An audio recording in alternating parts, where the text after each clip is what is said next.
दोस्तों, आज की कहानी है कमाने वाली बहू। मम्मी आप हमारे साथ सिक्किम चलो। पापा जी तो जब थे तब तो अलग बात थी, अब आप अकेली यहाँ गांव में कैसे रहेंगी? बेटी राजेश ने कहा। मैं तो असमंजस में हूँ। हार्ट अटैक से हुई उनकी मौत से मैं अपने आप को लाख कोशिश के बाद भी संभाल नहीं पा रही हूँ।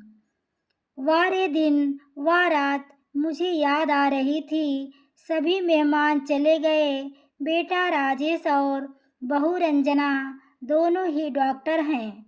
मेरी सहेलियों ने मुझसे कहा कि बेटे बहू के पास रहने नहीं जाना, क्योंकि कमाने वाली बहू को बुजुर्ग सास बिल्कुल अच्छी नहीं लगेगी। उसकी आज़ादी में तुम्हारे जाने से दखल पड़ेगी। वह तुम्हें ताने मार मार कर तुम्हारा जीना हराम कर देगी।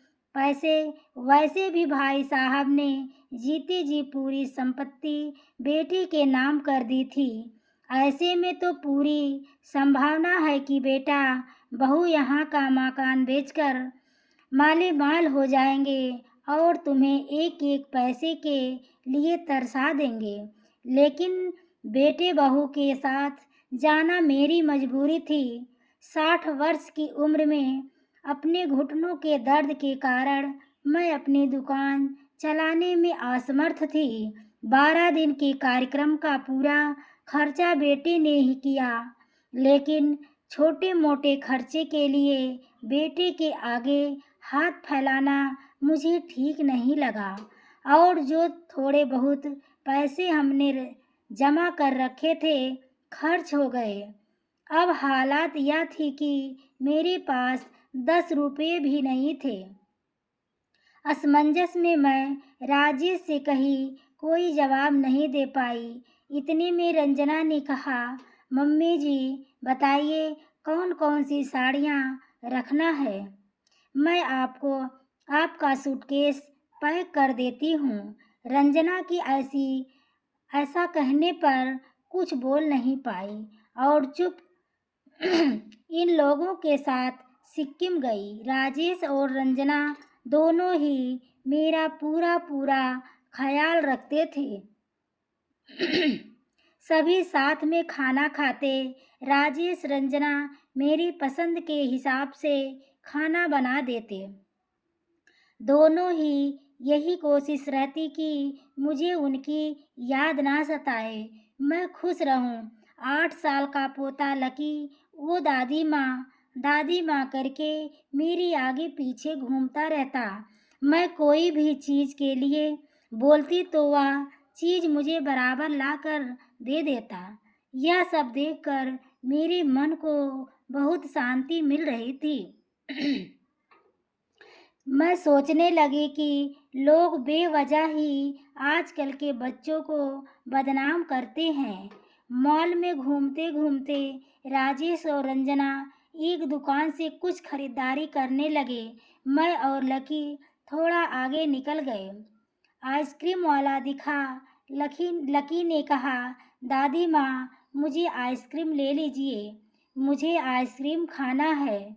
मेरे ऊपर से तो मानो बिजली गिर गई, क्योंकि मेरे पास तो पैसे नहीं थे। इतने दिनों में पैसों की कोई ज़रूरत महसूस भी नहीं हुई थी। अब क्या करें? मेरा उतरा हुआ चेहरा देखकर लकी ने कहा, दादी माँ मुझे आइसक्रीम खाना है, प्लीज़ दिलवा दीजिए। सॉरी बेटा, मैं अपना पर्स घर में ही भूल गई। मेरे ऐसा कहने पर लकी ने मेरी तरफ कुछ अजीब नज़रों से देखा। मुझे लगा कि आइसक्रीम ना दिलाना पड़ जाए, इसलिए मैं बहाना मार रही हूँ। लेकिन मैं कर भी क्या सकती थी? मुझे अपनी बेबसी पर रोना आने लगा। मैं कैसी दादी हूँ कि अपने पोते को आइसक्रीम भी नहीं दिला सकती। उनके जाने के बाद पहली बार मैं अपने आप को बहुत ही बुरा महसूस कर रही थी। हमने बाहर डिनर किया। रंजना ने मेरी पसंद की मिठाइयाँ ऑर्डर की, लेकिन मुझे उस पर विश्वास नहीं हो रहा था। घर आने पर थोड़ी देर सभी ने टीवी देखी। राजेश सोने चला गया और रंजना लकी के कमरे में गई ताकि मच्छरदानी लगाकर उसे सुला सके। मैं भी अपने कमरे में सोने जाने लगी। इतने में मुझे लकी की आवाज़ सुनाई दी।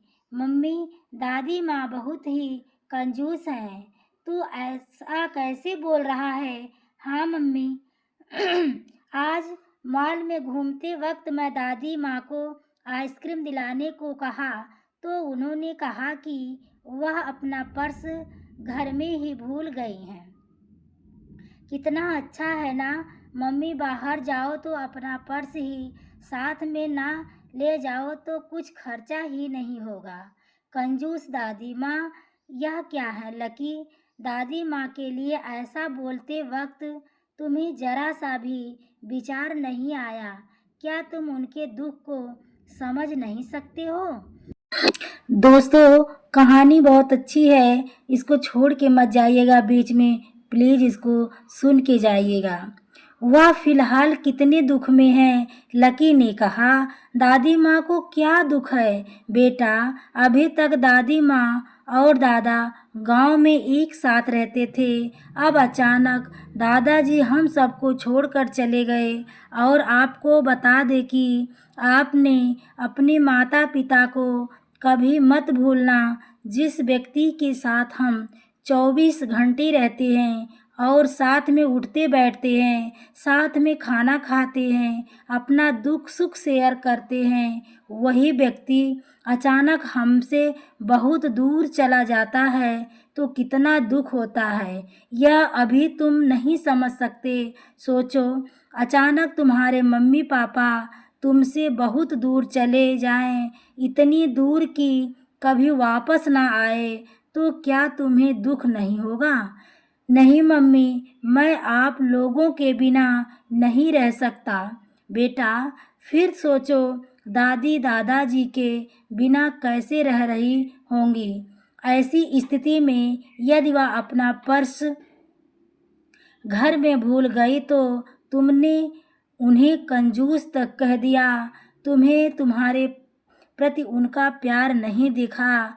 दोस्तों, कहानी पसंद आई हो तो प्लीज़ वीडियो को लाइक एवं शेयर करें। चैनल पर पहली बार आए हो तो चैनल को सब्सक्राइब करें। आगे के नोटिफिकेशन के लिए बेल आइकन को ज़रूर प्रेस करें। दोस्तों, पूरी वीडियो देखने के लिए आपको तहे दिल से धन्यवाद। दोस्तों, आपको इस कहानी से क्या शिक्षा मिली, कमेंट करना ना भूलें। अगर कोई कमी हो तो कमेंट करके ज़रूर बताइए। धन्यवाद।